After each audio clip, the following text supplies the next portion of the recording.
C'est l'heure de vous retrouver pour votre édito. Bonjour Jean-Baptiste Placard. Bonjour Nathanaël Vitran. En Guinée et en Côte d'Ivoire, les opposants affichent une détermination inquiétante à empêcher les présidents Alpha Condé et Alassane Ouattara de s'octroyer le troisième mandat que brigue chacun d'eux en ce mois d'octobre. Comment expliquer que les deux chefs d'État demeurent si confiants alors que leur peuple et l'opinion en Afrique tremblent ?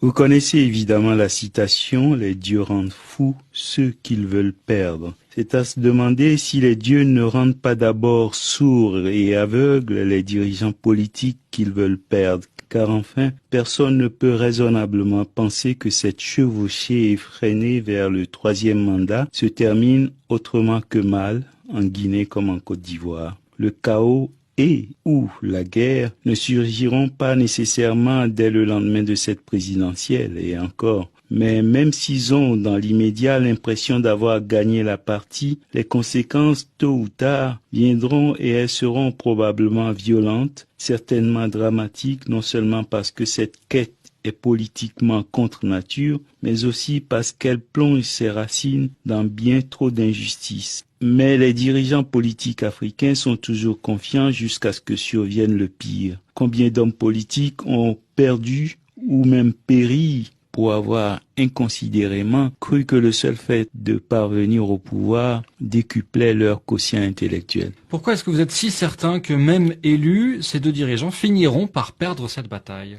Parce qu'ils la perdront. C'est d'autant plus désolant qu'ils feront du même coup basculer l'Afrique de l'Ouest dans cette tendance à ruser systématiquement avec les institutions. Changer la Constitution pour ne pas avoir à la respecter, changer la Constitution pour son bénéfice personnel et se croire du coup exempté des limites que vous imposait la précédente, ce n'est pas bien. Lorsque l'on change la Constitution, ce doit être pour l'améliorer dans le sens de l'intérêt général et non pour y glisser ce qui vous arrange personnellement en feignant de ne se préoccuper que des articles acceptables par tous. Cette fâcheuse et même très ennuyeuse façon de tricher avec la loi fondamentale, la mère des lois, était naguère sibylline, elle se fait maintenant à visage découvert. On vous entend, mais pourtant certains parviennent à leur fin. Oui, mais cela ne leur profite jamais durablement. Tandja Mamadou au Niger a fini par être renversé par un coup d'État. Abdoulaye Wade au Sénégal a été battu par la détermination de la jeunesse sénégalaise et grâce à l'intégrité des hommes en charge des institutions gérant les élections. Les opposants guinéens et ivoiriens doutent justement de l'intégrité des hommes qui incarnent ces institutions. Sans compter cette propension des instances en charge de la validation des résultats à s'aplatir devant le pouvoir. L'Afrique n'a pas oublié le pathétique spectacle du président de la Cour constitutionnelle qui valide la victoire de Laurent Gbagbo avant de revenir quelques semaines plus tard valider celle d'Alassane Ouattara.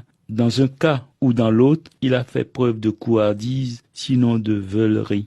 Prendre un pays et dire qu'on ne le lâchera que lorsque l'on aura achevé de le développer est une vaine prétention que même l'immense Nelson Mandela n'a pas eue, parce que 1000 ans après, il restera toujours beaucoup à faire pour porter l'œuvre de développement vers le presque parfait. Et souvent, lorsqu'un dirigeant s'entête sous prétexte de consolider son œuvre, il en sape plutôt les fondements et parfois met la nation en danger. Voilà, c'était votre avertissement et votre éditorial. Merci beaucoup Jean-Baptiste Placard.